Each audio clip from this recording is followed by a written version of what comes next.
I'm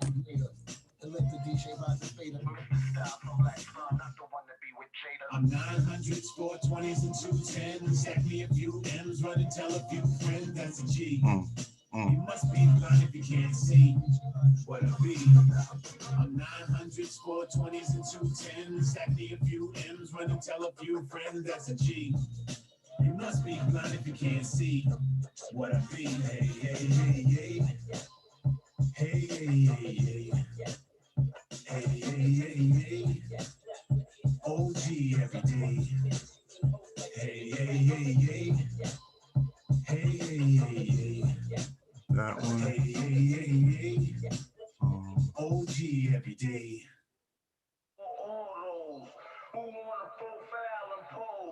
Rock you in your face, stab your brain with your nose bone. I see what y'all doing, I see what y'all saying, I see what y'all posting about that. If you're talking about walking the opposite direction, nigga, then you ain't a threat yet. You old, but you ain't a vet yet. Too grown to be talking about sex yet. You bragging about all of your gang affiliation, throwing up texts and ain't death threats. Now all of us stars are witness. Going to told the police all your business. I think we are live on YouTube. YouTube, what's good? What's good, everybody? Welcome to the Oddcast Podcast. I'm your host, Gary Gnu. And you know what? Before we go any further, man, I want to give a rest in peace to my Uncle Crosby Copeland, who just passed away, man. He was a patriarch to our family, man, a huge leader in the community. So we suffered a big loss in our family, man. So I just want to give a rest in peace, a sleep in peace to my big Uncle Crosby, man. I want to give my condolences to the Copeland family, my cousin Sean and everybody, man. You know what I mean? Sad loss, but he was a man. He was a great man, somebody I seriously looked up to, especially in the educational world. He was a teacher. He was principal of Trenton High. Went on to be the superintendent of Trenton Schools. You know what I'm saying? So, like I said, I just want to give a rest in peace to my Uncle Crosby before we do anything tonight. Word. But yeah, want to welcome y'all to the Oddcast Podcast, man. I'm your host, Gary Gnu, man. And tonight, man, is a special night, man. It's a special night, y'all. Word. We got my man Bobbie Fyne from the Funk family on the podcast tonight. Word. Shout out to all my subscribers and all my followers on IG and on YouTube. You know what I mean? Shout out to the Funk family. Shout out to Black Sperm. You know what I mean? R.I.P. Tony D.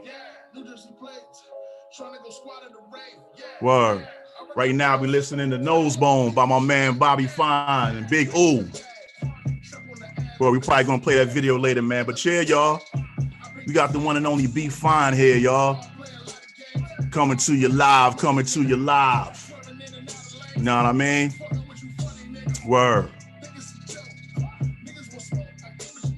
I'm gonna give y'all some time to get in here. But word. Hope y'all having a good week, man. Hope y'all having a blessed week. You know what I'm saying? Continue to follow us.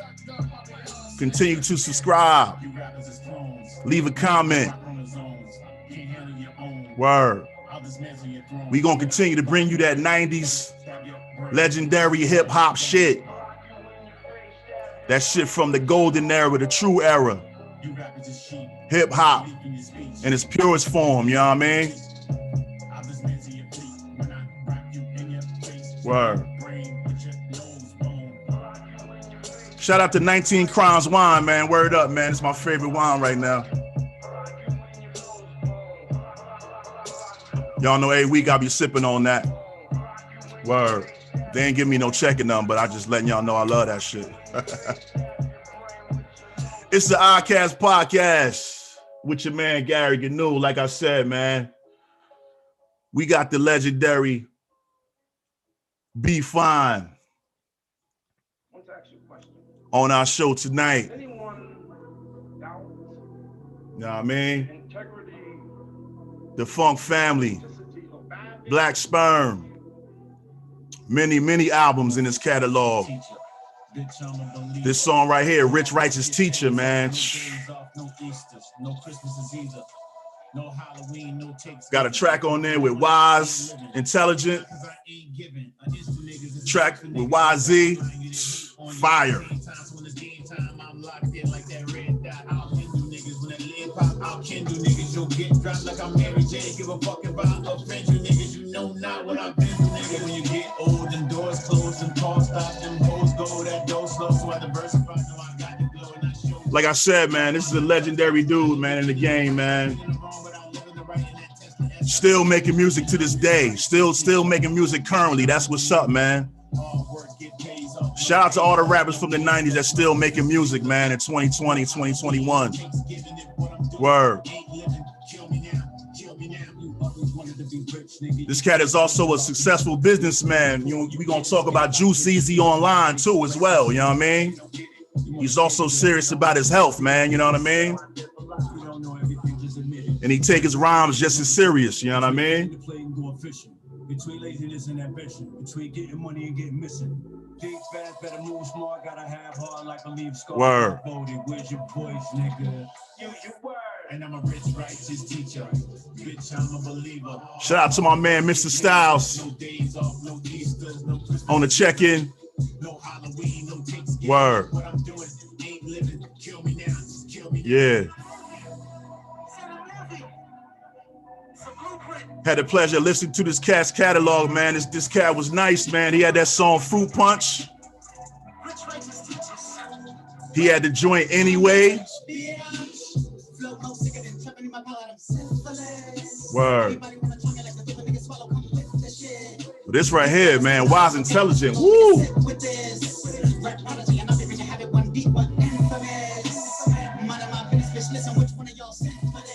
Yeah, man. Yo, I'm excited, man. I'm excited, man, to have this brother, man. Like I said, man, he from the town, man. You know what I mean? He representing Jersey. You know what I'm saying? Associated with YZ, Tony D. You know what I mean? PRT. He from that era, man. Word.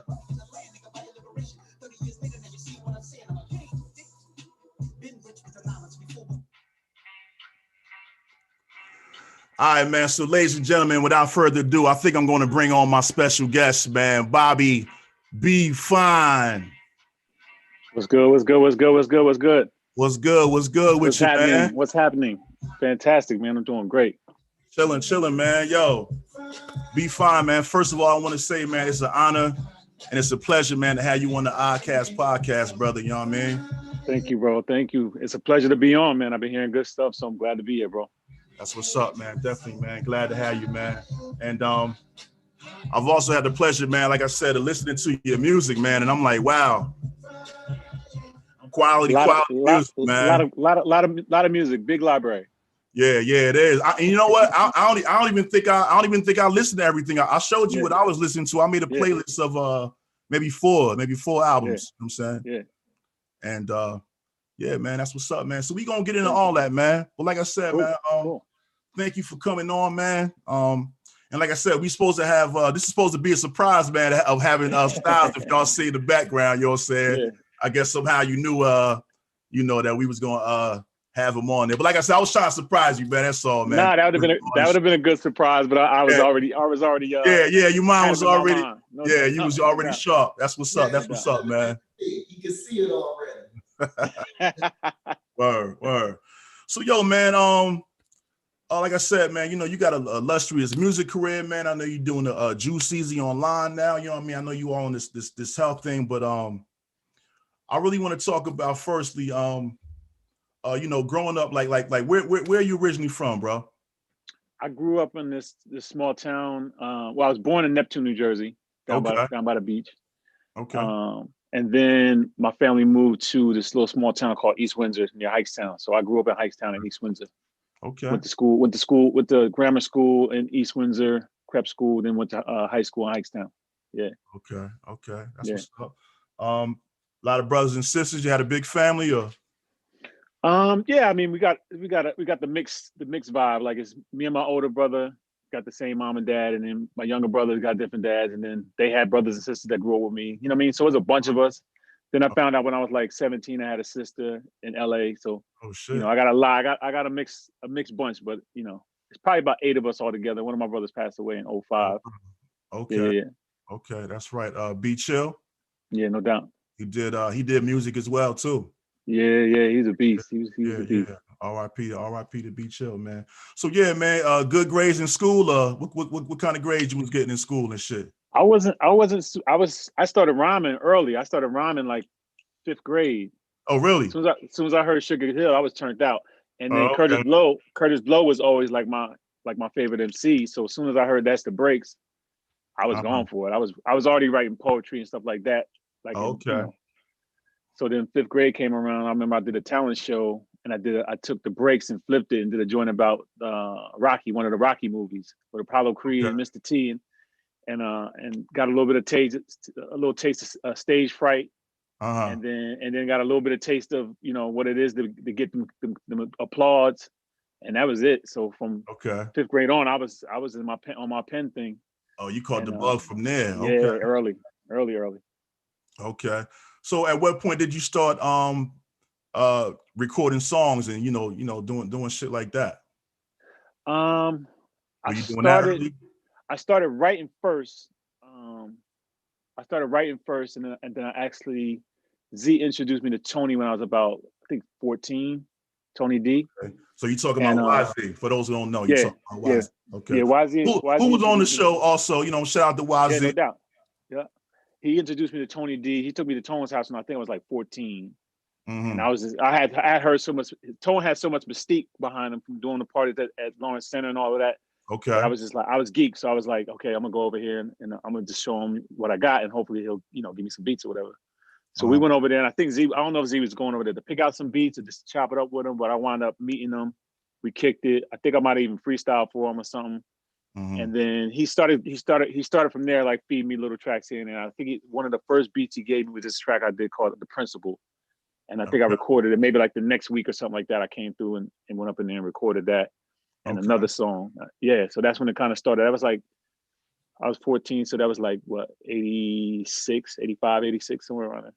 Okay, all right. So that's probably like the LL Run DMC kind of era. At least for me it was. I think I was probably 13 around 86. You know what I mean?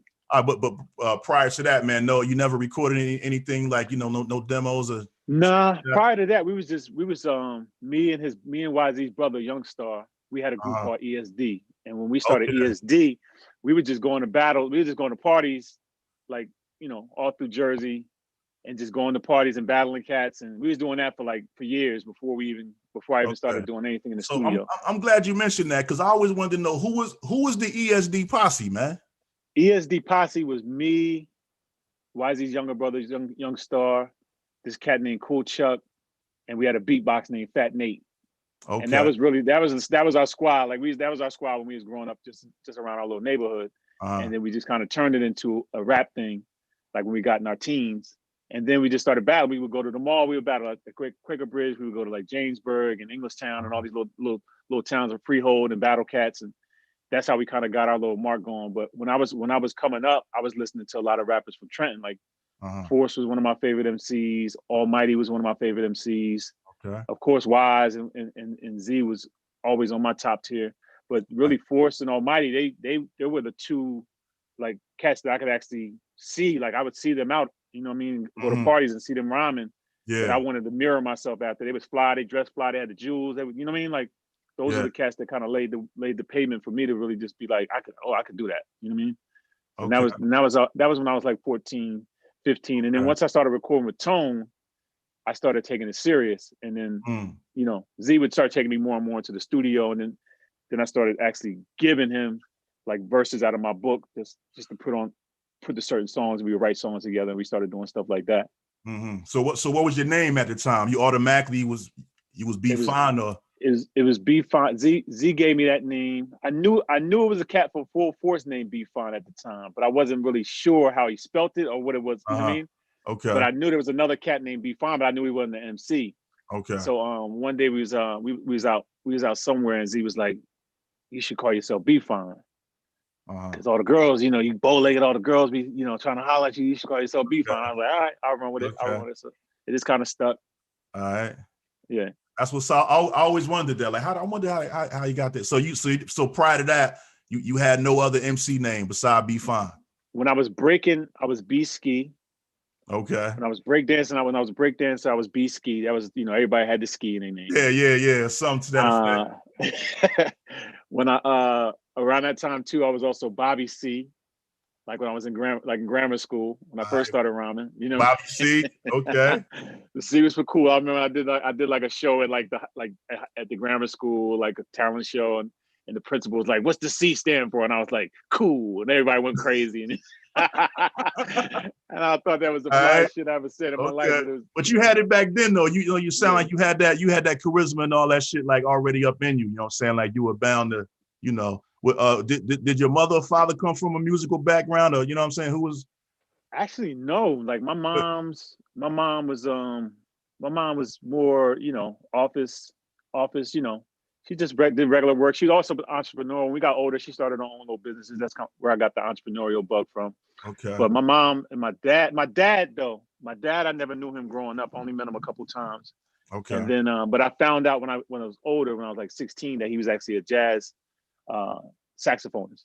So he played the sax, and then my sister was telling me, when I met her when she was older, she was like, I got tapes of our dad singing. He had a good voice. And then I started asking my mom. Mom was like, yeah, he could sing. He could sing really good. So I guess that's where I kind of get that from. Yeah, because you definitely got songs where you got some melodies, where you get melodic. Yeah, for sure. I'm saying that's what's up, man.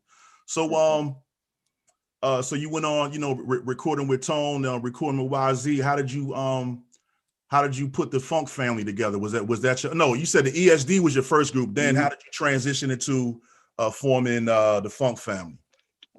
Well, I got lucky, and Z asked me to write a couple of joints for his first album, Sons and the Father. That's right, man. Not to cut you off, but yeah, man. YZ credited you for helping him write In Control of Things, right? No doubt. That was actually like a verse that I pulled out of my book, and then we just kind of touched up like the third verse. Same thing with Back Again. I wrote Back Again. And so that kind of gave me a little bit of the, let me start looking for a deal kind of thing, because people started asking about who's that cat on this song, and who wrote that, who wrote this. And I would do shows with Z. From the time I was like 14, 15, when I was in high school, I was doing shows on the weekend with Z. And then right around, we came to Houston in 91, like right after I graduated from high school. We came here on tour for about 4 months. So we did the whole Southwest. And before I came here, I was already working on the Funk Family stuff. I don't know how I even came up with the name Funk Family. I was thinking about that today just to get ready for the interview. All right. But I just think like we just vibing one day, like going in and out of the studio, because I started writing. I just started going to the studio a lot with Tone.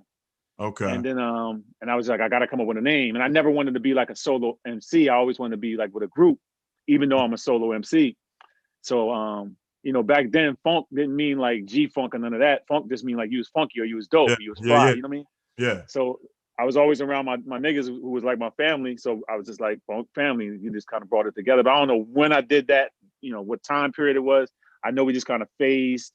Like when Z started doing his album, we was ESD. And then as soon as we came back from here off a tour, we was Funk Family. You know what I'm saying? So I don't know when I kind of transitioned into it, but it was somewhere in between, right before In Control of Things came out till we came off a tour in 91. Okay.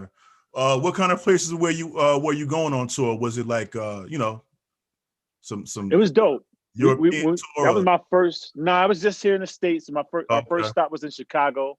And it was crazy because we took the train. So the first stop we made was in Chicago. We was there for like a day. For every show, y'all took the train?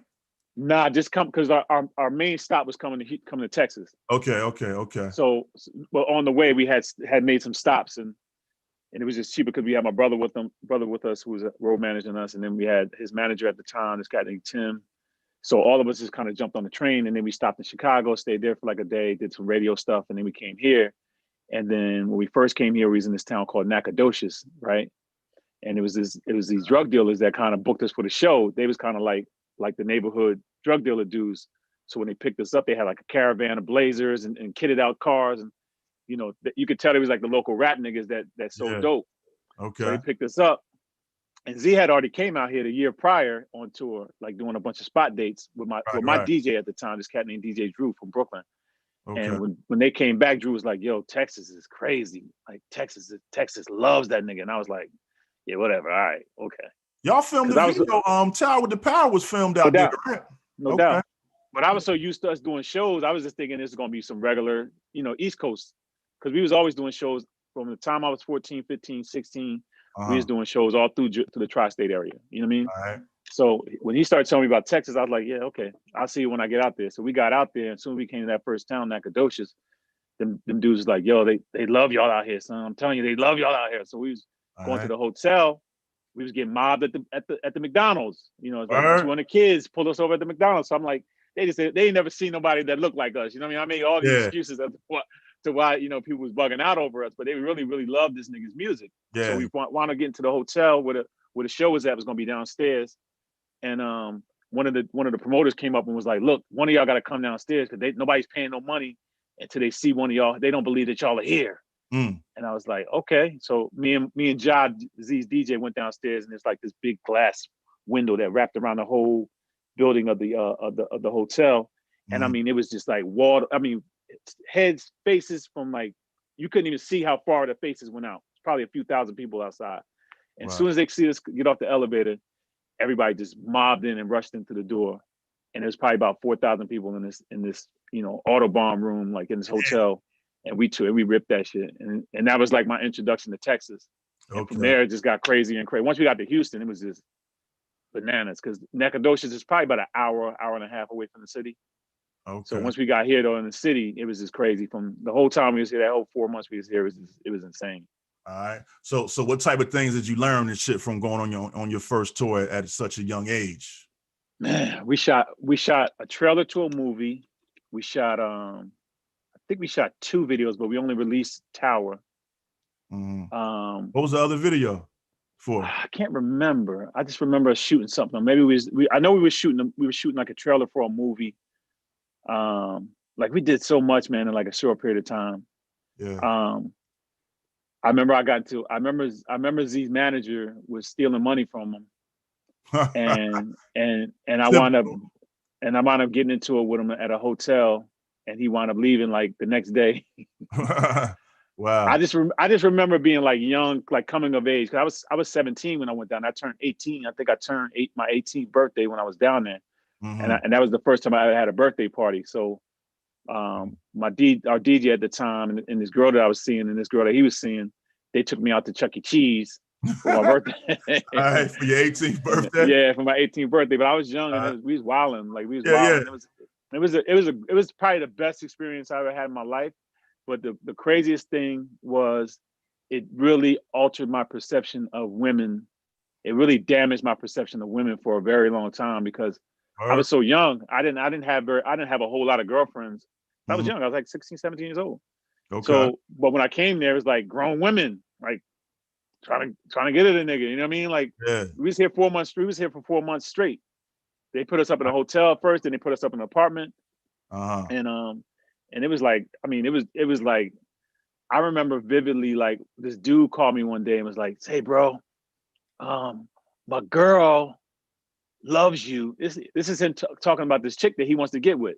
Okay. But she don't believe that I know you, and you know I want to get with her. But can you just say what's up to her so I can get with her? And shit like that would happen like all the time. Like it was because these records would like his record down here was probably the #1 record in 1990 and 1991. So it was Houston's a big city. Which that's one? Thinking of a Master Plan. Oh, Thinking of a Master Plan.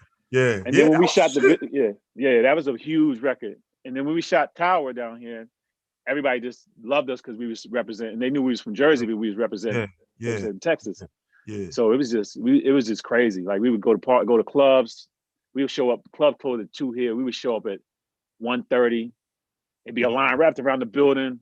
We walk right to the front. You know, back then, you know, these make niggas wear dress up and wear slacks and da da da da da. We come through with sweatpants on and Timbs, and you know, it was fun. It was fun. All right, that's what's up, man. So you talked about how different y'all look, man. Y'all definitely had that. You know what I mean? Y'all had the whole the dread. Y'all had like I had dreads, but y'all niggas had like super long, like what y'all was putting in y'all in your dreads, man. What was going on back then, man? Y'all shit was long as hell, man. But anyway, though, so you know, you come back from tour, man, and you put together the Funk Family. Yeah. I came back from tour. When I got back home, I got arrested for a secret indictment. Oh shit! From when I was 17. Okay. And I just got off the tour. I was talking to my little brother. My mom was like, "Talk to your little brother." I think you skipped some. You skipped some, man. While I was doing music. Okay. In my late teens, I was hustling on the side. Okay. You left that part out. So I did it for a short period of time, and while I was hustling on the side, I feel you. Luckily, I went on tour, and that got me up out of it. Yeah. Okay. So, but when I came back, I had something waiting for me. So somebody that lived in our complex we was living at over in Plainsboro, snitched on me. And I didn't know nothing. I was done with, you know. This is like a year later. This is like I came back from tour. That was 4 months. You know, 6 months later, my mom like sits me down like, yo, you need to have a conversation with your brothers. You know, they hustling, they doing this, that, and the third. They bringing all kind of nonsense to the crib and blah, blah, blah, blah, blah. So I'm sitting my brothers down like giving them a real good, you know, brotherly talk. And I swear to God, like 15 minutes later, boom, boom, boom, boom, boom. Police is at the door. And it's like 20 cops. It's like, you know, Plainsboro, super white. Yeah. It's like 30 cop cars out front of the house. And my mom is tripping.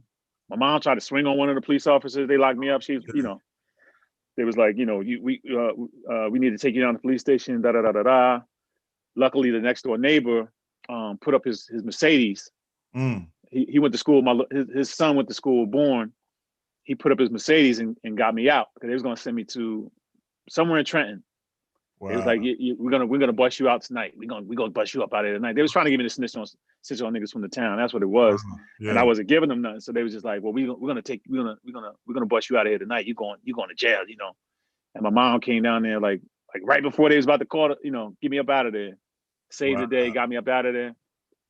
And I told my mom, I was like, I swear, Mom, you know, this is something before all the music stuff, da da da da da. You know. And after that, I ain't looked back. I just kept going with the music. So right after that, I just started going hard with the music. Stayed in the studio. All right. So how did you meet the illustrious Mr. Styles? Mr. Styles came, I got a deal. My first deal wasn't a record deal. My first deal was a publishing deal. Okay.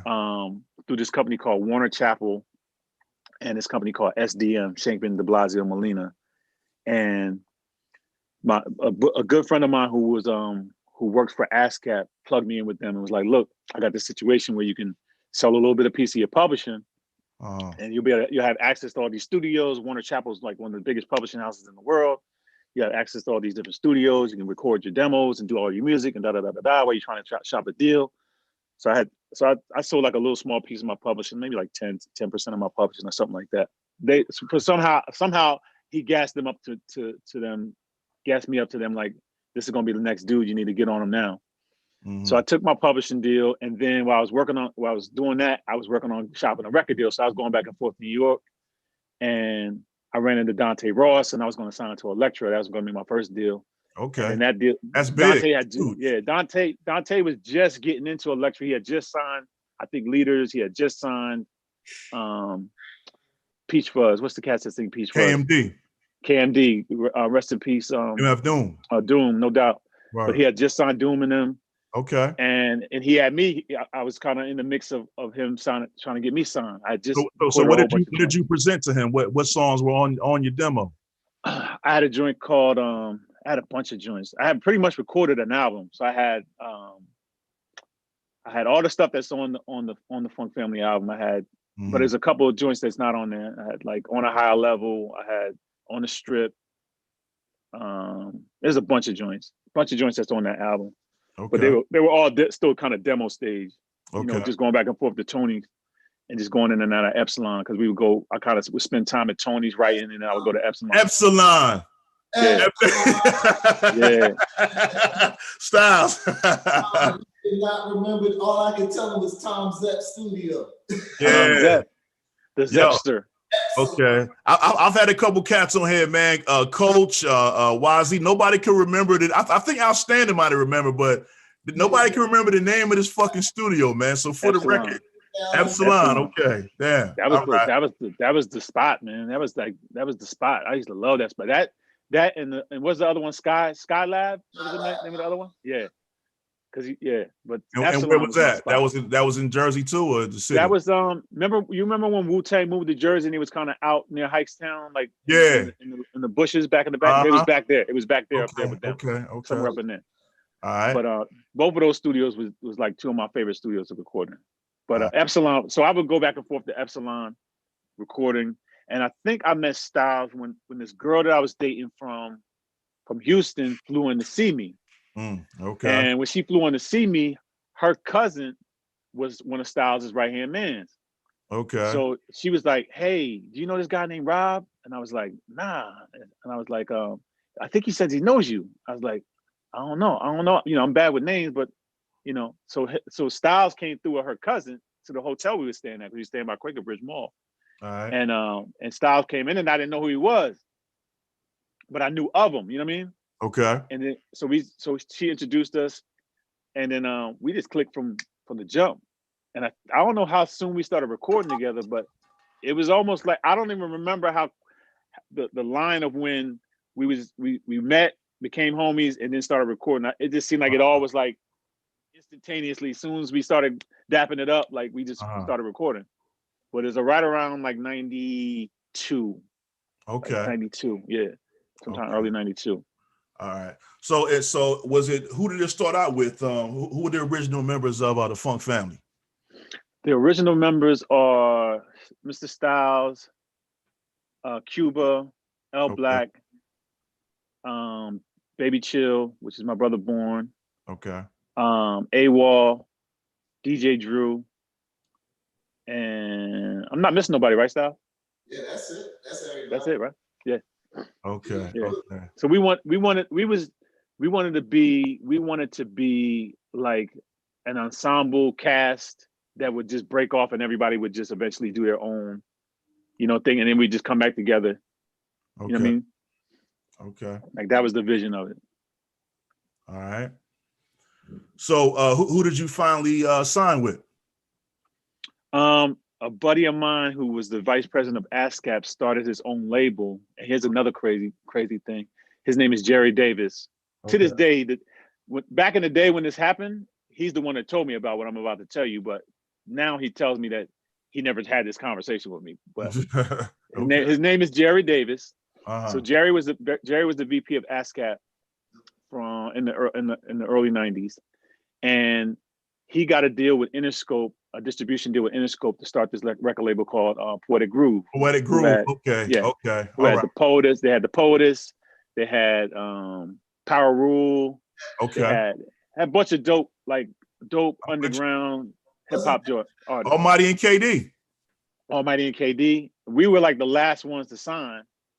And he's actually the one that put me onto the publishing situation. Okay. So he signed us like last, and when he got that label started, when his distribution deal ended. My bad. When he lost his distribution deal, the day he moved out of his office, Death Row moved into his office. Oh wow. Yeah. So okay. So Donnie Einer and I forget the other cat's name. It's a bunch of cats from Interscope that he did the deal with. They basically told him, we appreciate you guys for bringing your, backpack positive rap through, but you don't have to pay us any money back. You guys can just do your thing, but we're not going to distribute you guys no more. And literally the day after the day he was moving out of his office, Death Row was moving into his office. Wow. Yeah. Okay. Crazy. Yeah. So that's how we love. That's why that album never came out. Did you talk about that on one of your song? Oh my God, what was the name of that song? I think I heard you talking about that on shit. Splendid. I feel splendid. Yeah. No doubt. Okay.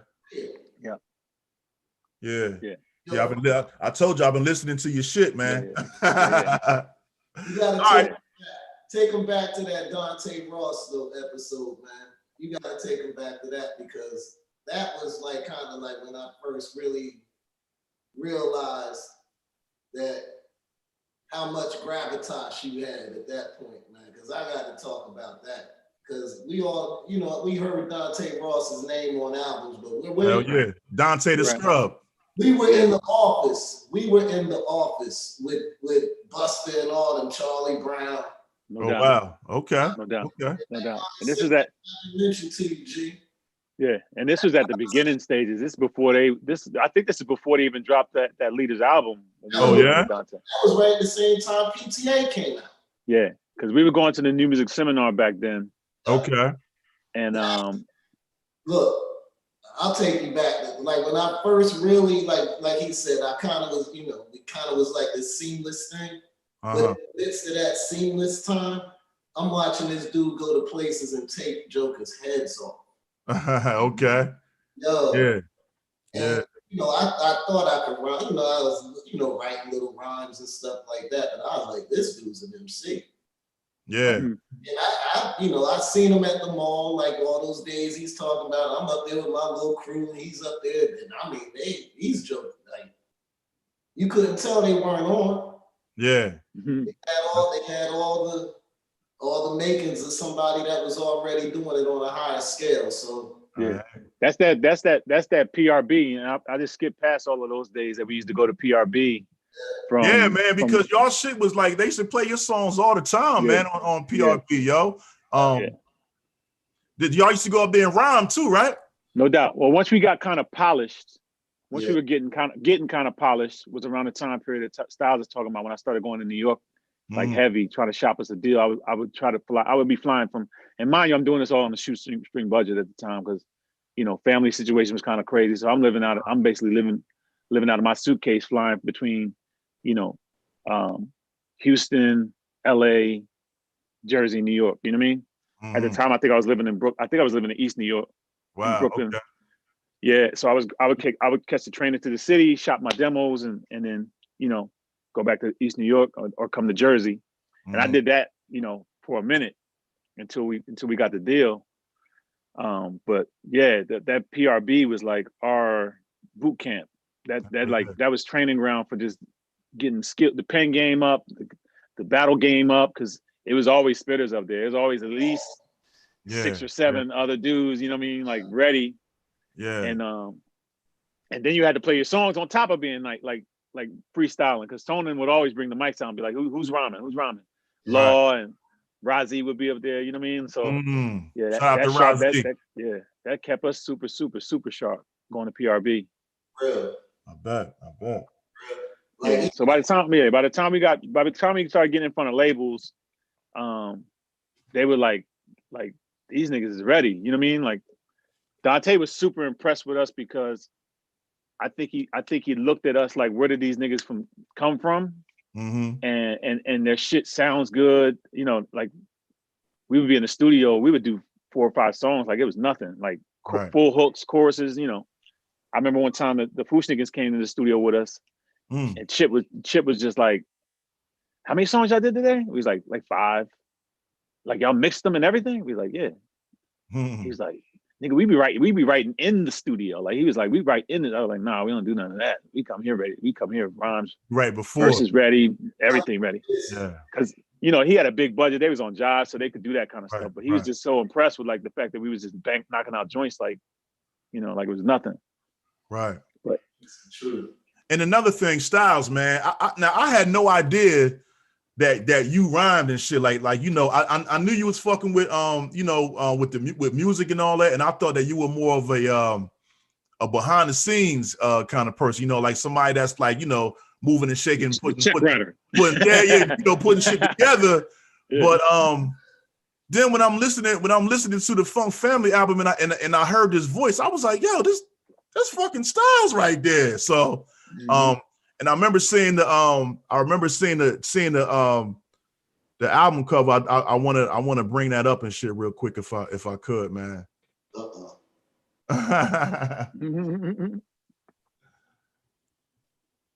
Let me see if I can. Yeah, screen. Can y'all see that? Yeah. Oh yeah, over there in the corner, left hand side. Hold on, where is it at? I know I got the pic somewhere. Oh my gosh, messing up live. There it is. There we go. There we go. There it is. There we go. So Young boy. We got Mr. Styles. No doubt. We got Bobbie Fyne.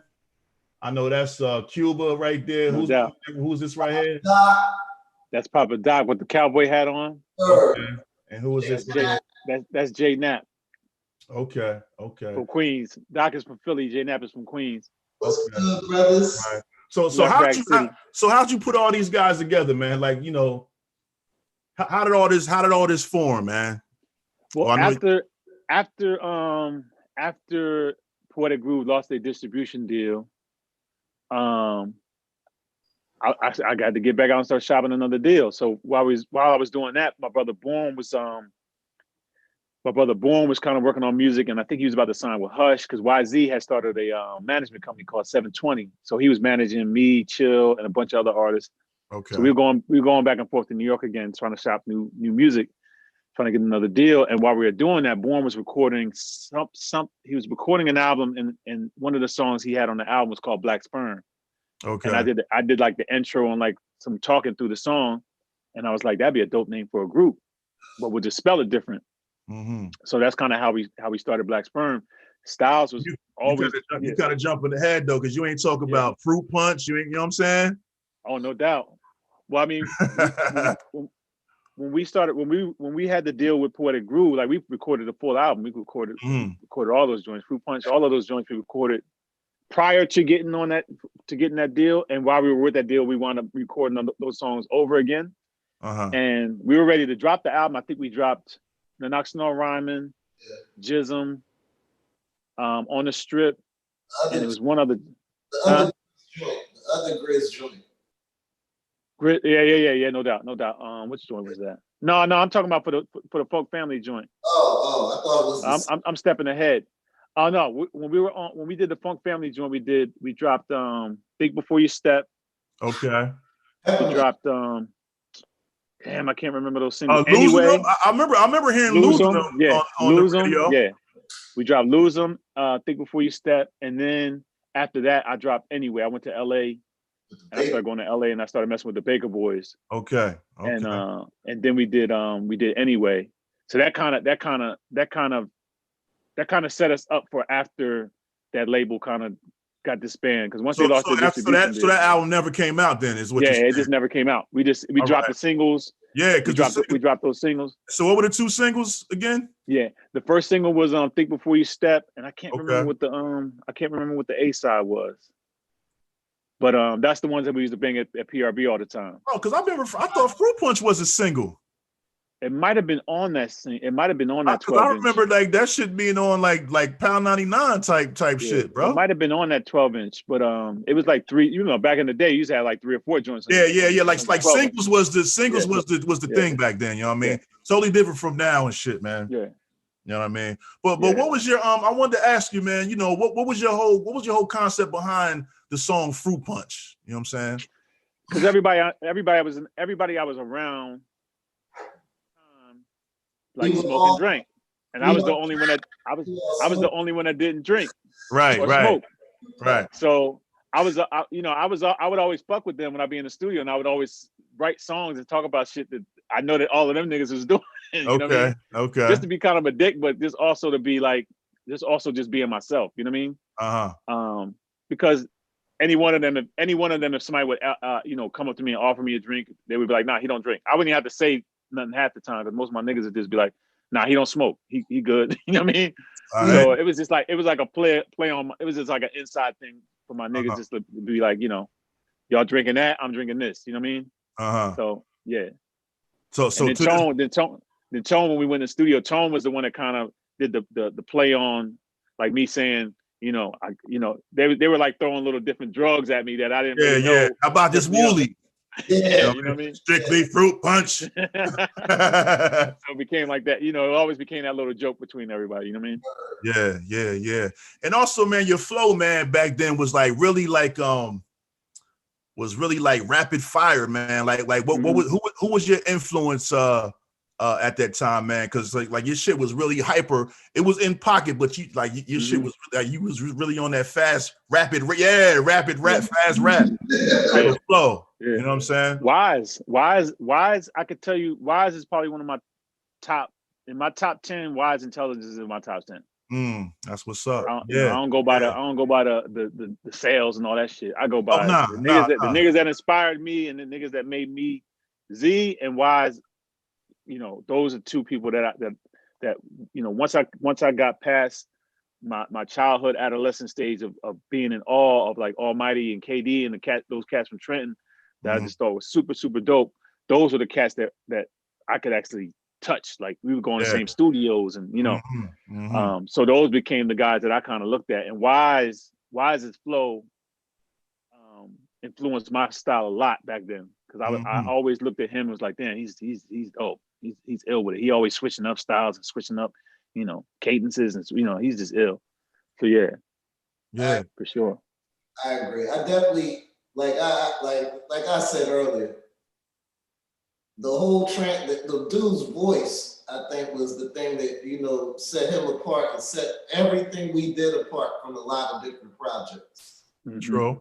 You know what I mean? So, conceptually, vocally, you know, things didn't sound the same as other camps did back in the day. You know, definitely. It was a little bit like dealing with Fyne on that level back then. I mean, you know, there was a certain level of we are dealing with things that, you know, we're in a position that other cats aren't. You know what I mean? And you know that it was a different kind of approach to what I saw that other cats were dealing with. So, you know, like, and that's a testament to the work, you know, because the reputation came before all of that. You know what I'm saying? Yeah, no doubt. And that kind of, you know, that streamlined a lot of made it easier and made me do the one to how, you know, our situation was and appreciative of it. You know what I mean? Like, right. You know, so with Fyne, you know, I'm riding around, we rolling to different places up and down the Eastern Seaboard. You know, Law, Tony D, you know, Rozzy, everybody's got a package. Right. You know, everybody's got a package. So name some of the other people that was in that camp, man, because I remember Secret Squirrels. Yeah, that was Bourne's. Yeah. That was Bourne's crew, but he had Big Red, you know, all those cats, you know. They were no doubt. There were self-contained entities within one group. And Tony D was the sole beat maker. Like how was he able to get all these beats to all these, like, because y'all niggas was like, everybody was like a super group. You know what I'm saying? How was he able to, I mean, I guess we would have to ask him if he was here, but I'm just saying, like, was it hard for music to be distributed? You know what I mean? Or were you guys like fighting for beats and shit? Nah, the way he did it was, the way he kind of did things was, because he did the same thing. Like when I met Tone, he didn't go through Z to get to me. Like when Z introduced me to him, he just pulled me to the side and said, I like your beats. I mean, I like your rhymes. Here go a beat tape. You know what I mean? Okay. And he did the same. Like when I brought other artists around, like when I brought Unfound around, he would do the same thing. He didn't have to come through me to get to them. I'd be like, here's Tone. You know what I mean? Shout out to Unfound. Once I made the introduction, him, you know, Scott, Draz, Drunk, they would deal with Tone directly. I would never want to like be the middleman or any of that, because Tone don't work like that anyway. Because Tone kind of get your energy. I would always take beats that I knew nobody else would want to mess with. So Tone knew that. So Tone would be like, "Yo, fine, I got these joints for you." Blah blah blah blah blah. You know what I mean? Right. And I'd be like, "Well, who tried to rhyme to him? Such and such tried to, but he wasn't feeling it." I was like, "All right, give me that." You know what I mean? So Tone kind of knew all of us and kind of knew all of our different styles and kind of how everybody worked. So he didn't have to like give us all one beat CD and see which one we picked. He'd be like, he'd give me a beat CD with beats that he knew I would mess with, You know, he would do the same thing with all the other artists. You know what I mean? Okay. And that's what made us kind of click like that. And it was, and the funk family kind of branched out like before we started Black Sperm. There was a couple cats I was messing with from here in Houston that we kind of pulled into. So it was Baby Chill and the Secret Squirrels. It was Unfound. It was these cats from here called they're from A-Leaf, Texas. What were they called back then? Was it a Leaf? Something like that. Yeah. Well, yeah, it was definitely Ukbe Uye was affiliated with Funk Family. They was definitely that they was originally Royal Flush who were like the first group to sign with Rap A Lot back in the day.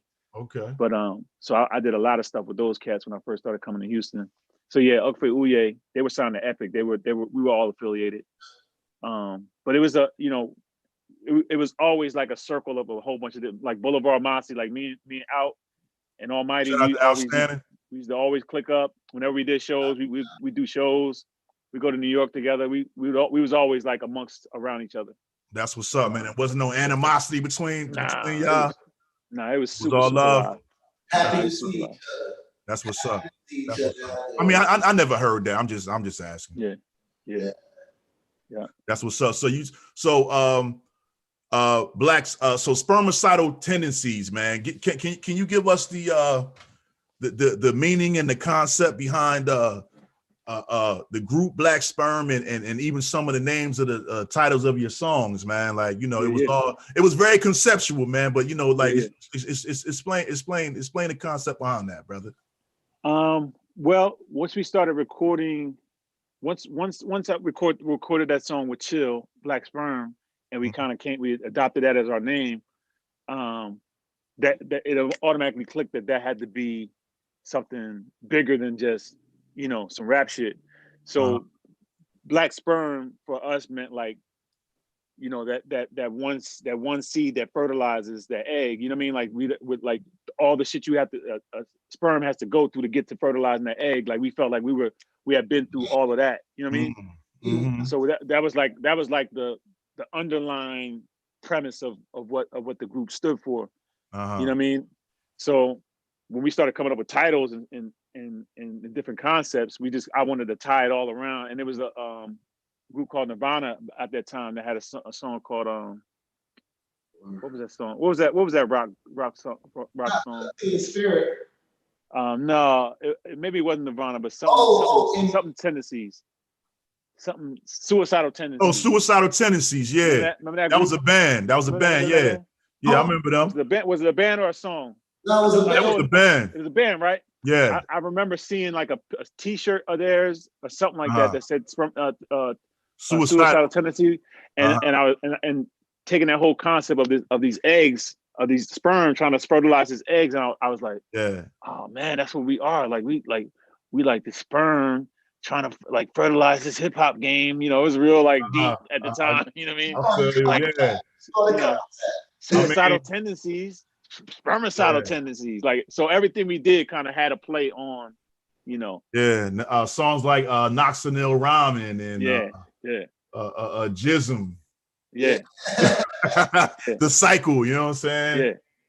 Yeah, like everything had a play on, you know, like the whole conception of life and bringing like making something out of nothing from, you know, coming from that spark. And That's definitely it. How did we come up with the Noxonil Ramen, Styles? How did we even come up with that title? I was telling G about that, how we were looking at the condom. We found out that the Noxonil was supposed to kill the sperm. Yeah, that's right. That's right. Okay. That's right. Like, nah, we made. Okay. So it was some real deep, like we had some real deep conversations when we was coming up with that project. It wasn't like we was just like, let's just do some stuff to just freak people out or just, you know, because it's crazy. As wild as that name is, like the label didn't want to put Black Sperm on none of the stuff. They wanted to put BS. Yeah. They sperm and, you know, kind of make like Paisley and whatnot. You know, like I think like something like that would fly now, but like, you know, back then, like, you know, it hadn't been done before. You know what I'm saying?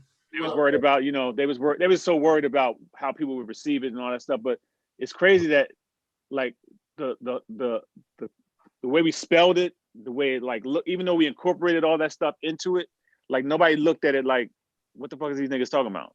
You know what I'm saying? Right. Like everybody just looked at it like, wow, that shit is like, we would do shows and we would kill it. Like we would do shows and just like everywhere we would just mash. They couldn't front. I guess it was undeniable. And the thing, like I always say, like, you know, I'm kind of reserved and laid back. Yeah.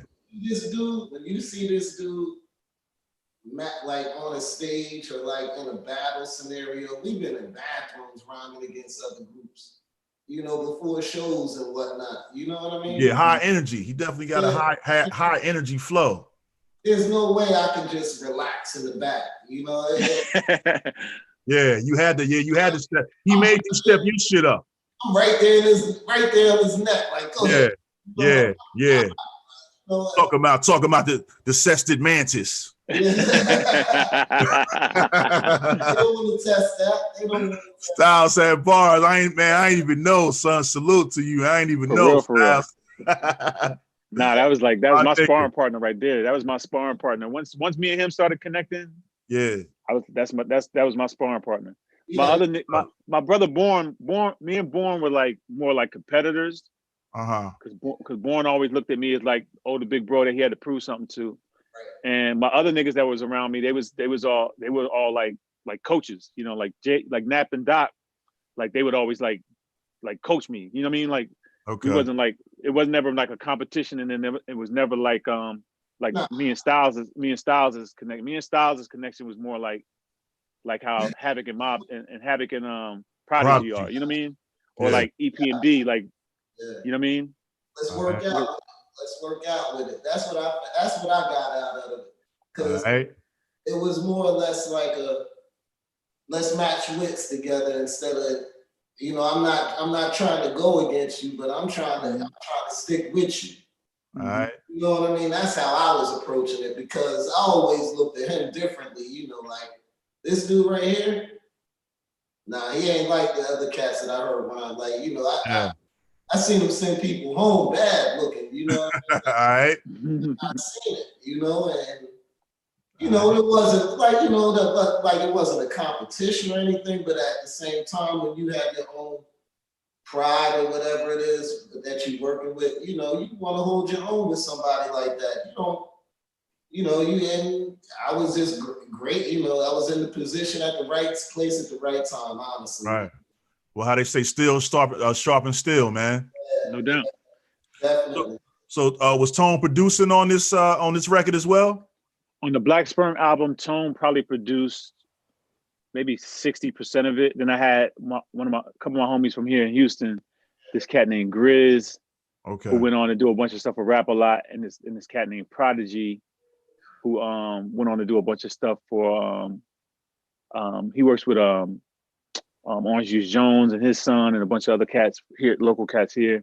But then he went on to do a bunch of film stuff and stuff like that. But so I kind of meshed their Southern sound with, which is more played instrumentation with Tone's heavy sample sound, and it worked good, because they're even though they followed off of Tone's melodic kind of feel. You know what I mean? When they did like Cycle is like real melodic, and like, you know, it's a bunch of joints that they did. Days and Days is like jazzy. It sound like Tone, if Tone played music, like their beats sound like how Tone would if Tone played instrumentation. You know what I mean?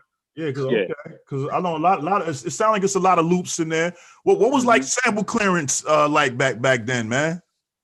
It's crazy. I never had any sample clearance problems. I can't think of any problems that I had. I remember one time I was at Howard Homecoming. I was walking. I had sampled Q-Tip on Anyway. Lord have mercy. Yeah. And we was walking down the street because we was about to go and perform with Nice and Smooth. And my big homie Hawk was walking us in to go perform with Nice and Smooth. And Q-Tip was standing out on the street. And he flagged me down. He was like, "Your name is Bobbie Fyne, right?" And I was like, "Yeah." He's like, "Yo, man, I like your stuff. I like your stuff." But he was saying it like, "I know that you sampled me." You know what I mean? Yeah. But we never had any sample clearances issues. Partly because of the publishing company that I was with owned a lot of the catalogs a lot of the music that we were sampling, luckily. And then some of the stuff we would just, you know, it was so obscure. I was obscure with it too, Fyne. Yeah, super obscure with it. Oh yeah, he was a dope beat maker, man, producer. You know what I'm saying? I would say like Tone was turning he would turn beats and like, you know, certain chops in the melodies. So, you know, like after learning how he was, you know, doing his style and everything, you know, there were just parts of a beat that became a melody. You know, so it was different, you know, like I guess he kind of learned how to walk that line, that tightrope. And plus, like you said, Warner Chappell owned a lot of that music anyway, so it may not have presented the problem as it might have with other people. You know what I mean? Yeah. But we never had to pay. We had never had to pay out any crazy anything really. A couple samples we cleared, but it was never like no big checks that we had to write out. It was always obscure with it, man. Yeah. So you know, moving on. Why no more Black Sperm albums or any videos or anything like that? Man, well, we did the album. I met Rick Rubin. I went to LA. Yeah. We signed with them. I flew to LA. You signed with Rick Rubin? Yeah, Rick Rubin. We were signed to American. So you signed with Def Jam. Well, it was Def American at the time. Okay, I remember that. He had just dropped the Def right before we signed with him. I think like maybe a year or two before we signed. So it became American, and it was distributed by Warner Brothers. Okay, so what year are we in right now? We're talking. We in about 93, 94, like in around that time. 94, I think, is when we actually inked the deal. I got you. Went out to LA, met with Rick, and it's crazy because when I met him, the day that I met him, he introduced me to Mick Jagger. Oh wow! Little pizza shop. Yeah. We was in this little pizza shop, and my A&R guy, this guy named Dan Charnez, brought me into the pizza shop. He's like, Rick wants to meet you. He just wants to say what's up before you go to the studio. You know, yada yada. People. So I go in there, and it's like this dark pizza shop in Hollywood, and they're in the back of the pizza shop, and it's dark, and Rick stands up, and we dap up, and he's like, man, I really like your stuff, da da da da da, and he's like, I want to introduce you to somebody, and Mick Jagger stands up, and I was like, oh shit, I was like, wow. He was like, hey, you know, it was dope, but so we started working on the album, and I think we got pretty much done. Like we kept sending back this and send this when we were going to Skylab, so we had to keep sending back edits, and because the A&R guy was in the studio, Dan was in the studio with us trying to help us get it to where he thought Rick wanted it to be. But Rick really wanted me to be on the same stuff I was on when I was doing the Funk Family stuff. But I had grown by then. I had kids, and you know, all my niggas had kids, and so we were still on it, but we wasn't talking the same kind of nonsense we was talking with knuckleheads. You know what I mean? Yeah. So, but he wanted me to be on that. So we was button heads, and then eventually he just said, you know, he just let me go. I was like, dude, I'm not gonna give you what you want, because this is what we on right now.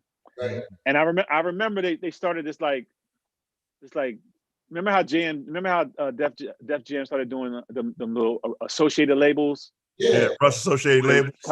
Kind of giving people like these boutique deals. Like, and it wasn't really a real record label. It was really like a glorified production company kind of situation. Like he tried to do the same thing, and like he was like, look, you'll kind of have like your own little label under American, and he was doing that with all the rap groups on American at the time. And once he started doing that, I was like, he don't love this hip hop shit no more. You know what I mean? So he was cool though. He let me out of the deal.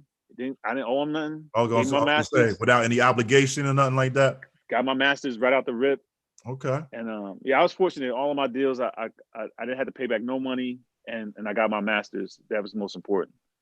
And that was it. We left. I think it was like beginning of '95. Yeah. We signed for about a year and some change. Okay.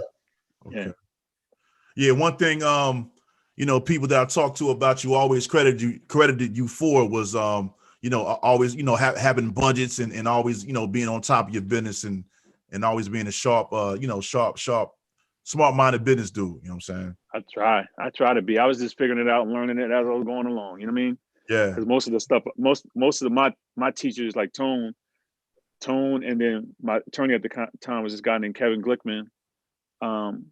They were just giving me jewels like as I was go along. They would just tell them, you know, and I was just paying attention and just really just studying. Right. And I really didn't want to. I really knew enough about publishing. I knew enough about everything to not get messed over. You know what I mean? Yeah. So that's where I was fortunate that I saw enough people make mistakes before I came up to to do my thing. And honestly, that's where the business came in for me, G, because I watched this dude do it and some of the people and some of the things, and it was always like a ride back in the car. We always drove back in the car and we always reasoned about it, Yeah. And when you have something like I would honestly say the reason why I know as much or familiarize myself with as much as I can about the music business is because of my early time dealing with Fyne and the stuff that he was just privying us to. Mm-hmm. And when you get insight into the business as opposed to just getting bent over by the business and somebody's trying to give you game to it, it's a little different. Mm-hmm. A little different. And you approach it different, and he always had everybody's interest in mind. You know what I mean? It was all right. It wasn't like we were all going to the slaughter. Mm-hmm. If he felt like that, we weren't going. Mm-hmm. All right. So then you call that leadership, I guess, but at the same time, you define that as somebody that knows more than you. And my main thing was making sure that the producers was happy. Because if the producers was happy, like if Tone, I always made sure Tone was paid. Yeah. I always made sure producers, because everything else will work itself out. Right. As long as you don't bend over and sign nothing crazy. All But as long as your producers is happy, everything else is gonna fall into place. Exactly. So there was never the issue of looking over your shoulder or knowing that you got yourself in some kind of dealing that you shouldn't have. So and for the most part, we were we knew the folks we were dealing with. People were like we weren't some lower level group, I would say, honestly, thankfully. You know what I mean? We were actually, we were holding our own. We would go places that a lot of cats wouldn't go. Mm-hmm. Be in places that a lot of places cats wouldn't be in, All right. So the preparation met the opportunity a few times for us. I would definitely say that from my perspective. Mm-hmm. All right. So, it was an experience. I bet. To say the less, because you take some of these, these little, vignettes that he's talking about, I guess you could say, and these little incidents, and the places that we went, the people that we were around, we weren't messing with no lower bar cats. We had to talk to the boss a couple times. We got in front of the boss because homie laid the groundwork. All right. That's what's up, man. Early. So I was always thankful for that, and always thankful that God looks out for babies and dummies. You know what I mean? I must have, because I ended up around a thorough dude that kind of took me through the business that I ended up, peripherally working in. All right. That's what's up, man. Mm-hmm. That's what's up. Salute to that, man. No doubt. So Fyne, you went on to to do more projects as well, leading up to your most recent one, Rich Righteous Teacher. How many since Black Sperm, how many projects have you put out solo wise? I put out a joint. I recorded a joint when I was working for Rough House Records under Kevin Glickman's label. We had a label called Contract. Okay. And they released the album on Wise and a couple other artists. Schoolie D, that was like late 90s. And I was recording an album with YZ that YZ and Tony D produced. I just actually put that out. Like, it's called what's the name of that album? Damn, I can't think of the name of it. But we so much catalog, huh? Not Bobbie. Yeah, I'm getting old, man. But we just not the Bobbie joint. I actually recorded this before the Bobbie joint. Damn, I can't think of the name of it. But we just released it. Me and this cat from Germany just released it like maybe about a year or so ago. Okay. But yeah, I recorded that album, and then I recorded the. Then I was working on an album. My brother called a group called Sworn Secrecy. We had a joint called Le Poo Poo that was doing really well around the way. Wow. Okay. And I didn't know that. Then yeah, and then I did the Bobbie album in like 2002, and then I started going back and forth to Portland, and I met these really dope MCs out there, and cats from Portland. They live hip hop. All of them like rhyme and they spit and they DJ and they produce. You know, you'll rarely read a cat that just does one thing out in the Pacific Northwest. They love hip hop out there. So I started running with a bunch of cats out there, and then me and my homeboy KP, we started a group called Good Biz. We started working on an album. Okay, I think he featured him on a song or two. No doubt. Oh, yeah, they had a nice project. Okay. And then I think in between that, I think me and this cat from here, ex-pro football player, this cat named Lennox Gordon, we did an album too, called Face and Fine. Okay. And then we dropped the Good Biz album in 2010, and then I just dropped that joint, the Rich Righteous Teacher joint, last April. Yes. April 2019. Yeah. Okay. So every once in a while, when I get the energy to go in the studio in between working and starting another business, I try to get in the studio and do something. Okay, that's what's up. So now as I'm listening to Rich Righteous Teacher, as I'm comparing it to your flow in the early '90s, which was very hyperactive. Mm-hmm. Now it seems like you laid back now. You know what I'm saying? Laid back, but still in the pocket. You know what I'm saying? Okay. But how did that come about? Was that like a natural transition, or was that something that you were aware of? Like, what, I used to be real high energy. Let me slow it down and kind of, you know what I'm saying? I would listen to myself. I would listen to my old tapes, and I wouldn't understand certain things that I said. You know what I mean? So when I started working on the Bobbie project in like 2002, I was like, I'm going to consciously try to just like chill out on certain joints and just try to just spit. And that's kind of where it started. But it was from me really listening to it. And really when we started doing the Sworn Secrecy stuff too, I really just said, and I think Kevin might have said to me one day when I was working at Rough House, like, I wish cats could just hear what you're saying, because you're so dope, but I don't think people really get to hear. I think he might have had one of those kind of conversations with me, and I always had that in the back of my head. And the more and more I kept on recording, I just said, let me just try to slow down a little bit, because if I can't understand myself sometimes, I'm sure what he's saying is right.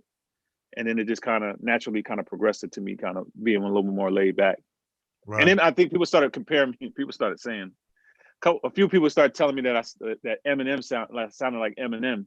From really, they said a lot of people were saying, I think Eminem might have took your style back in the day, and I was like, nah. And just because he's hype, he's hype. He got the hype, Well, you were before Eminem, so and he studied the game, man. He studied the game, definitely. I know YZ was always like one of his favorite MCs, and Brother Jay, and my lineage where I come from. So it wasn't far fetched for me for somebody to say that, but I think I just didn't like the comparison of me still being like the hype rhyming dude. I wanted people to understand what I had to say, getting into my older age and the things I was talking about, my 30s and 40s. You know what I mean? Right. Yeah, because I could hear that on Bobbie, and I could definitely on your last most recent project, man, Rich Righteous Teacher, which I think is fire. It's really Thank you, dope, man. Thank you. Talk about that, man. Like, what was your inspiration behind Rich Righteous Teacher? Because we all know the Poor Righteous Teachers, and also I thought it was really dope that you had Wise featured on the track. You know what I mean? To kind of give you that, to get that cosign, like, you know what I mean? Like, like this is the wave right here. You know what I'm saying? No doubt. But but I'm sorry. Go ahead. No, go ahead. I was just gonna say, talk about putting that together, man. Rich Righteous Teacher. Man, I was just I just started my company. I just started my company, Juice Easy. Okay. I think I was maybe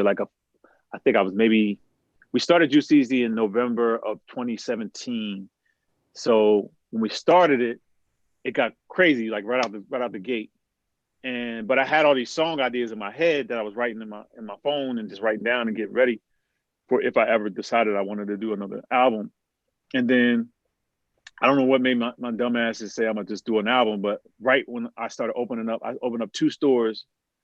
So I was juggling 2 stores. I was working my 9 to 5, and I was That's going a to the lot. studio. Oh, yeah, wow. and I was going in the studio at night and recording this album. But it just kind of came. It wasn't something I kind of planned. It wasn't nothing that I just kind of thought out. I just kind of hit a bunch of cats that I knew I wanted to be on it that I never either to do joints with, and I always wanted to hear like Z and collab because they never done a joint before. Right. So Z kind of polyed that. I hit Z up and I kind of called YZ up and I was like, yo, see if you can reach out to Wise and see if he'll get on this joint. And he sent it to Wise and Wise was like, he sent it right back like maybe about 3 or 4 days later. And I was like, blown away. The verse that he did, the verse that he actually did was way longer than the verse that we chopped down. Like he did like an 80 bar. Like, damn. And the whole thing was dope. It took a minute for me to chop it up and figure out what I wanted. Yeah, he killed that. I mean, all y'all killed it, but man, Wise, like he really sounded good on that. And it sounded like a trappy kind of beat. You know what I'm saying? Yeah. But yeah, that was like a dream come true. Just to have those two, my 2 heroes on the joint. Yeah. And then and that kind of set the tone. And I've never really done an album without having Tony on it, I don't think, besides, well, the Bobbie album I produced pretty much myself with a couple other cats, but okay, I'm used to having Tone involved in some way, shape, or form. But it just kind of came together, man. I called Styles up. I was like, oh, I got a joint for you. I need you on this joint. He's like, all right, I got you. You know what I mean? I reached out to Outstanding.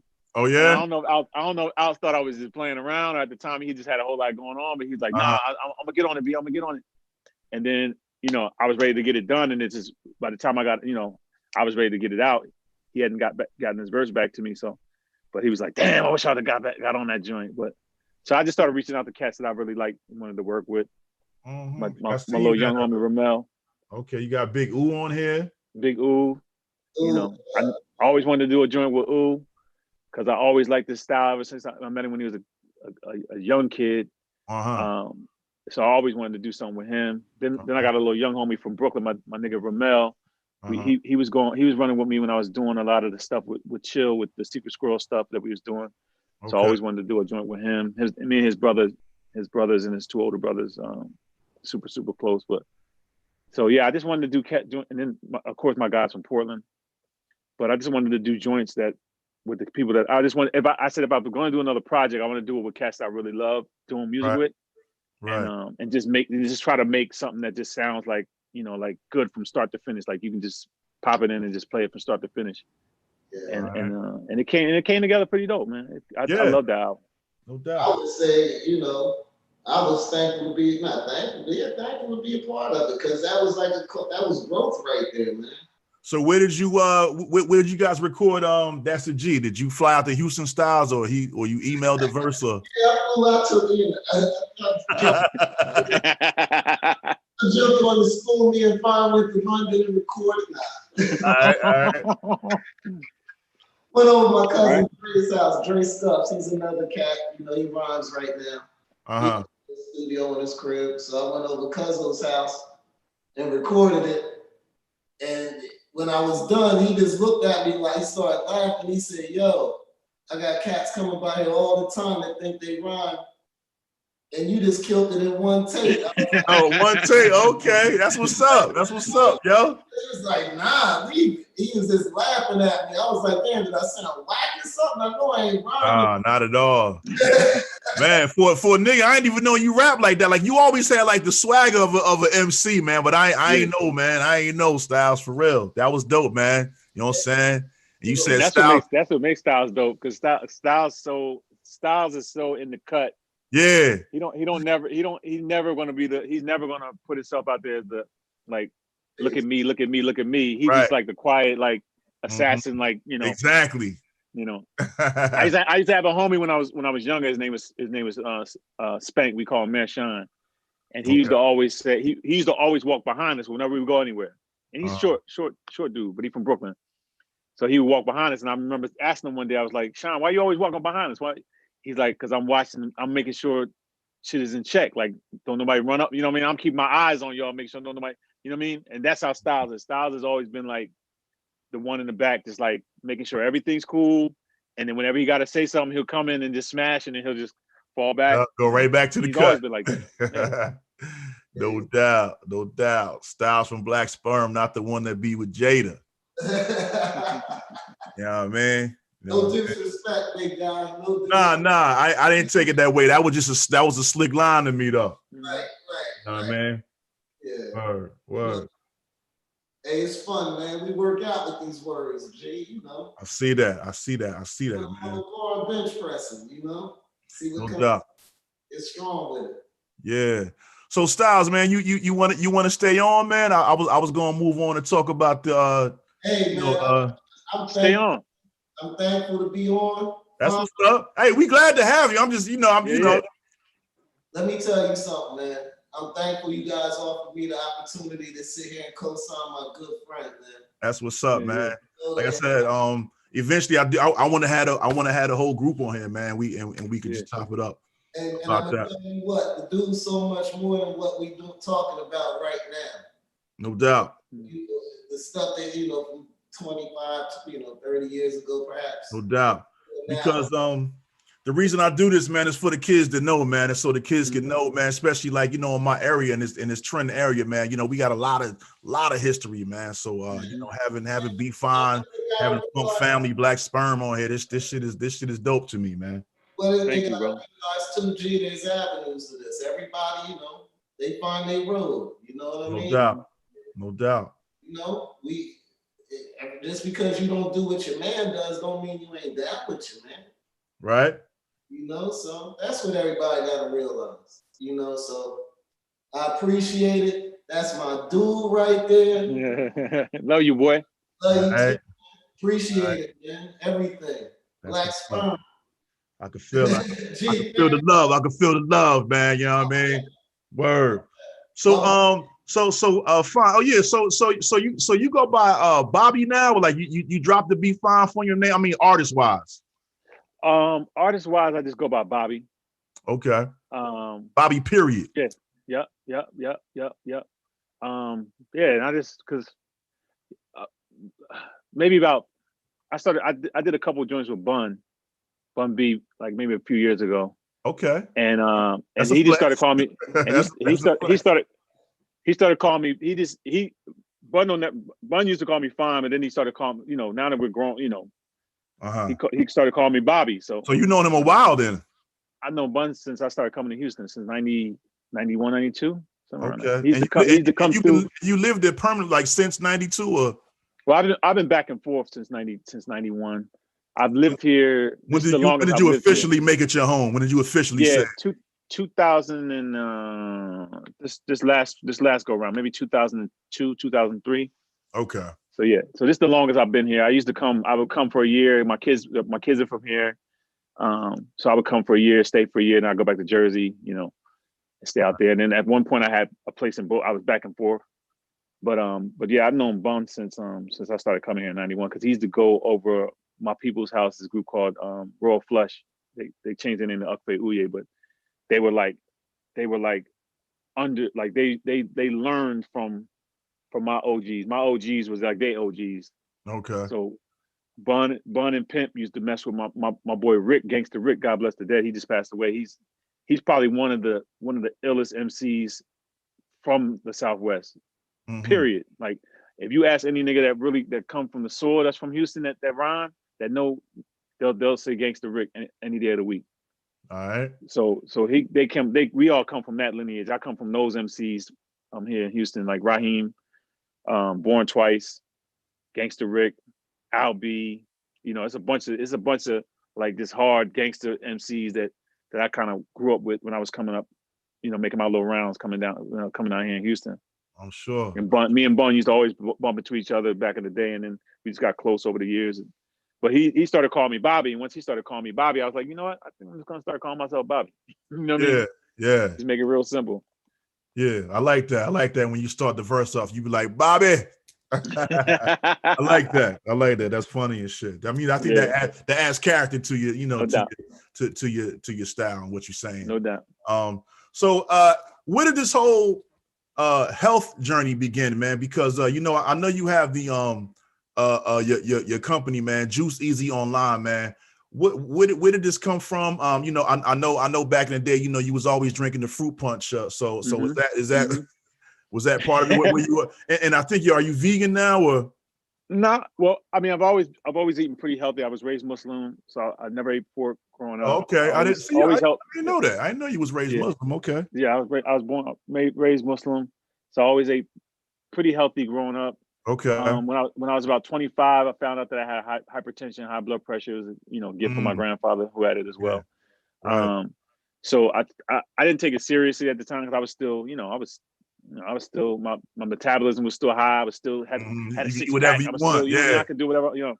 And it wasn't until I got in my 30s when the little gut started popping in, and I was like, I went from like being in like the 160s to like close to 200.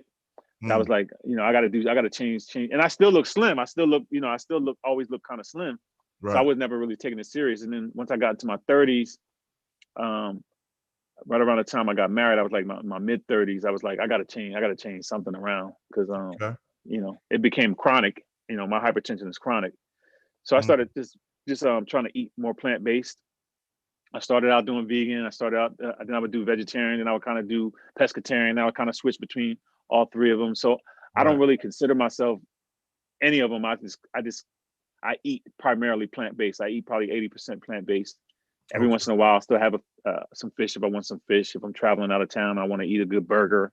I'll still have a burger every once in a blue moon. Beef burger? Beef burger, turkey burger. But those things are just things that I just do every once in a blue moon. For the most part, I eat vegetables and juice, and I love to cook, so. Yeah. But I'm saying, like, how did you turn this into a whole business here, man? You know what I mean? Man, it started for me doing like this at the crib, like you, just doing juicing and smoothies and all of that. And then my girlfriend at the time, who's my fiance now, she's a personal trainer. This was like late 2017. I was on the path of opening up a vegan vegetarian breakfast spot called Veg Easy. Okay. And which is going to be straight, vegan and vegetarian breakfast spot. I had my menu and everything mapped out. I was looking for places, and then we got hit by that Hurricane Harvey, and that kind of threw a monkey wrench in my game plan. So I was kind of regrouping. That was a couple years ago. Yeah, that was 2017. That was like November, October. Yeah. So my girl was like, "Well, why don't we you got juices already on your menu? Why don't we just do like some juices for my personal training clients? Do like a detox." So I was like, all right, you can try it, that maybe help promote the restaurant before we get the restaurant open. So I popped up on the website. We put together like a little 4 bottle, 1 through 4 day, 1 through 7 day detox. Yeah. And put it online. I mean, we were doing 10,000 a month. Like late November, by like December, we were doing like 10 grand a month just online. Really? So so I started looking for spots. I was like, this is serious. So I kind of put the restaurant idea on hold and started looking for spots to open up a kitchen, because we was doing it out of my townhome here. Okay. And it was getting, coming from work, 8-9 hours, and then coming to the crib, and I got machines all over the place and fruit all over the place and bottles. I bet. I was like, yo, we got to move this up out of here. So it just kind of morphed itself into a business, and and we haven't stopped. All right. So real quick, man, I just want to bring up your menu. Okay. Yeah. Okay. Can we see that? Can you see that? Okay. Yeah. All right. So yeah, man, just some of your products, man. Fruit-based blends. The one that caught my eye, bro, was the human beatbox. I was like, because I've been like, man, I got beats in my fridge right now, man. I'm trying to make a nice beet juice, but I can't seem to make one. A homegirl of mine has a juice business kind of like yours, and I got one from her, and I couldn't duplicate that taste, man. But yeah, this one right here definitely caught my eye. I have a coloring book that I put out when I was recording the album. I was also working on a coloring book that's a recipe book. So it's got our first 8 recipes, all those recipes on the left-hand side, all the juice recipes. I'm gonna send it to you so you can have it. So you can have that beatbox recipe and you can mess with. All right. Yo, I was definitely appreciate that, man. Yeah. Definitely appreciate. No, beats is good. Beats are really good for your blood pressure too. That's why I love them beats. All right. I wanted to show the detox right here. Mm-hmm. Talk about the detox packages and yeah, that's how we started. So we recommend either 1 through 4 day juice cleanse. You get 6 bottles a day. We got a juice cleanse, and then we got a lemonade cleanse, and then we also have like a green cleanse. We have a beet cleanse, and then we have like a fruit cleanse. So you can pick any one that you want. You can kind of mix them up if you want. But basically, what juicing does is, because you're not eating any solids at all you're doing is drinking juice all day. 6 bottles a day, 1 every 2 hours, and drinking a lot of water in between. Wow. So what that's doing for you is kind of resetting your system, flushing you out. It's kind of getting some of those toxins up out of your system. The main thing I tell people to juice for, because most people want to just lose weight real quick. But the best thing that you use a juice cleanse for, because you're getting that nutrient still, is to kind of reset your mindset of how you want to start eating after you come out of that cleanse. You know what I mean? Because you don't want to go back to eating junk. You know what I mean? Exactly. And I always tell people, you don't have to be completely plant-based, but just come out of it. Why do a juice cleanse? Why spend all that money for a juice cleanse? Do a 2 or 3, sacrifice not eating any solid foods for 2 or 3 days or 4 days, and then you go right back and eating fried food and all the nonsense that you complaining about in the first place. Right. Like make a real commitment to saying, those things that I like to do, those are going to become things that I treat myself to every once in a blue moon. But I'm going to change my diet and make it into a more plant-based diet so that I can be healthier and have a better quality. You know what I mean? Yeah. That's the main thing that you want to do, is kind of trying to change your mindset of how you're thinking about the way you eat. Because food is drugs. Right. And a lot of the stuff that they put in these foods, they're made to make you continually eat the same garbage over and over and over. So if you don't do something like a detox to cleanse and kind of restart, you just kind of keep falling right back into that same cycle of just eating bad. You know what I mean? You know. All right.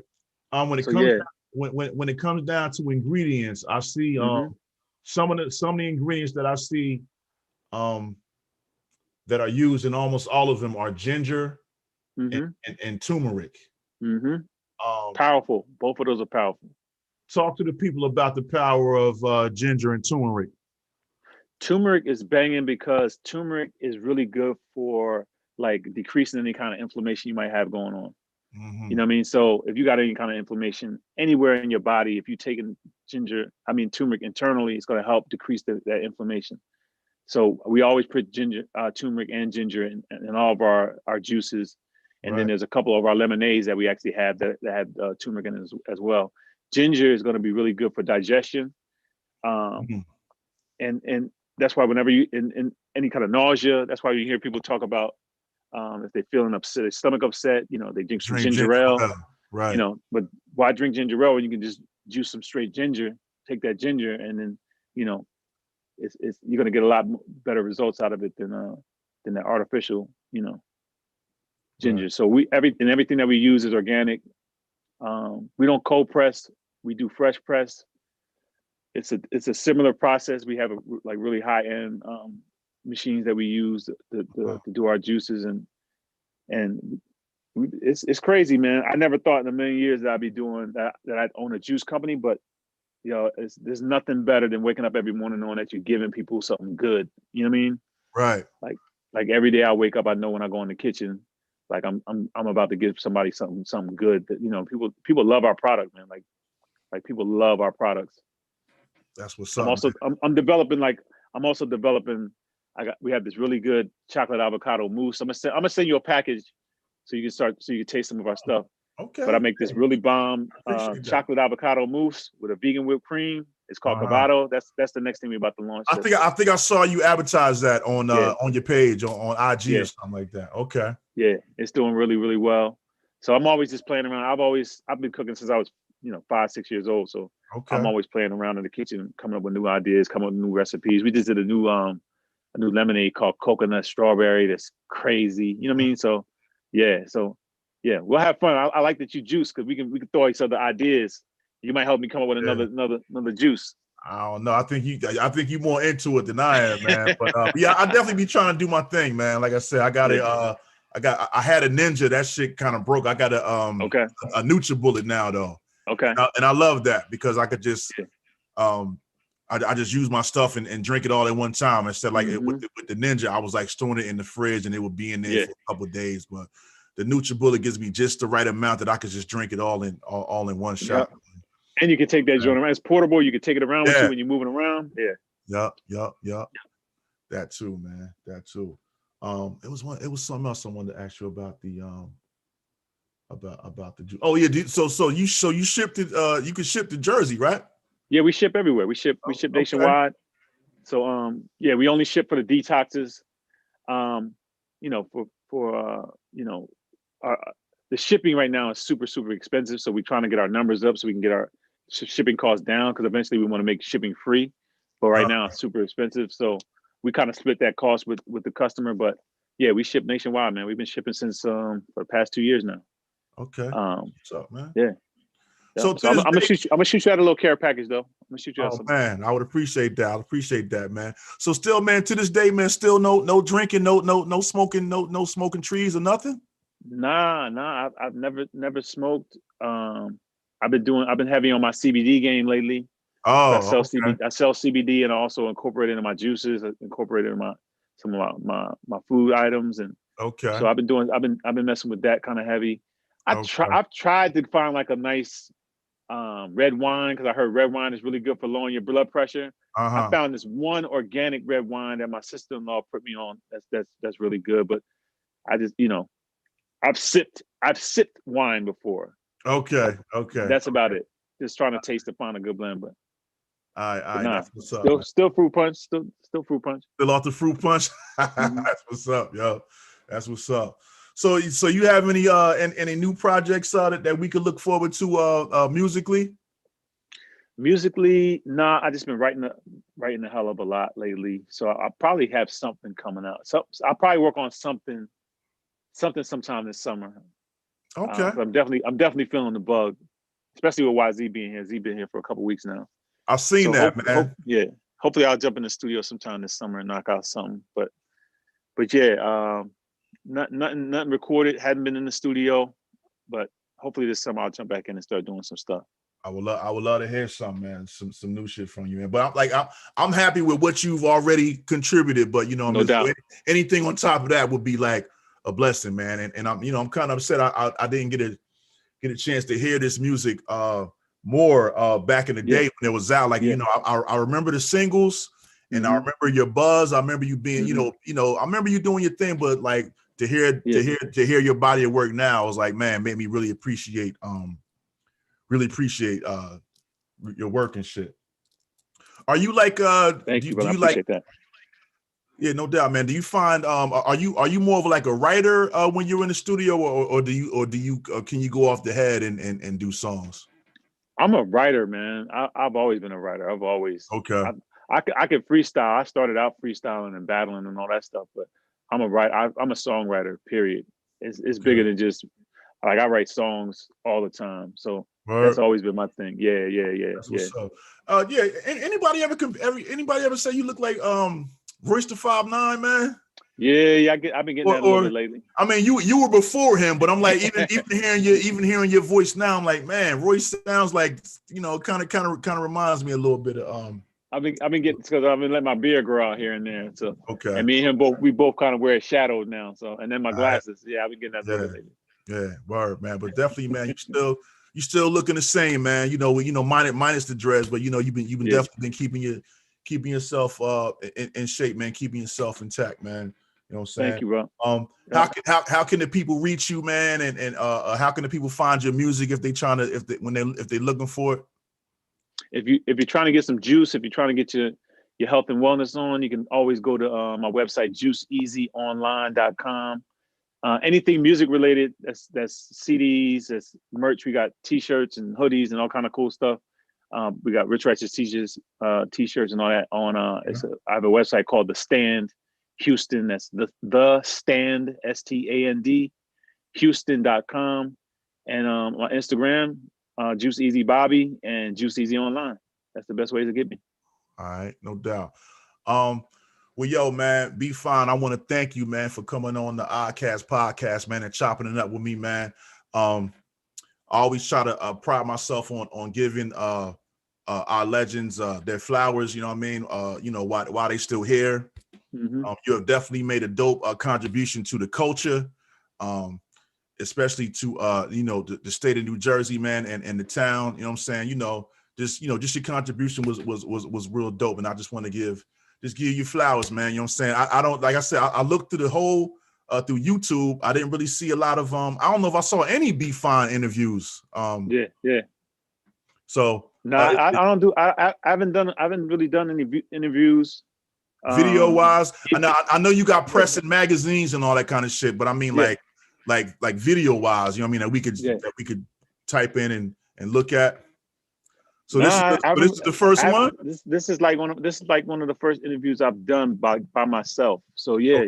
I mean, I'm always willing to do, but I'll be ripping and running so much that I don't even pay attention most of the time. But when Al put me on to you and I started looking at your body of work, I was like, yeah, let's do it. Let's do that. Okay. Let's do it. Hey man, I'm honored, man. I'm honored, bro.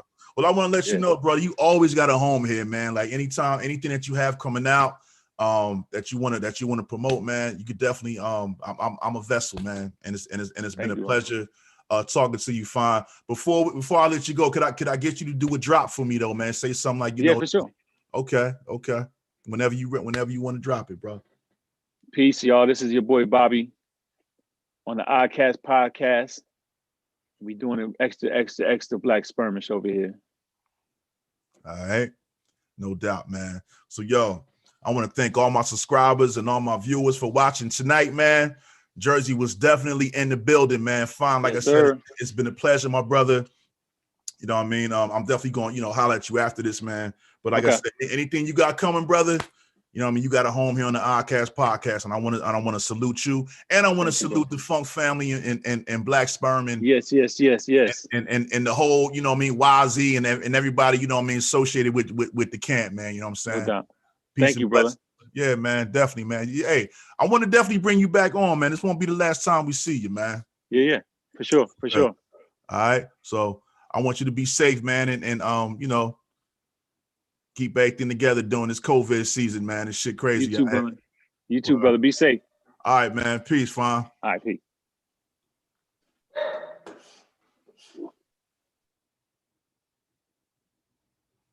All right, we had the legendary Be Fine on the Oddcast podcast, man. You know what I mean? So I want to thank everybody on YouTube for watching. You know what I'm saying? We gonna wrap this up, man, and that's it. That's all. Peace. G-Do signing off.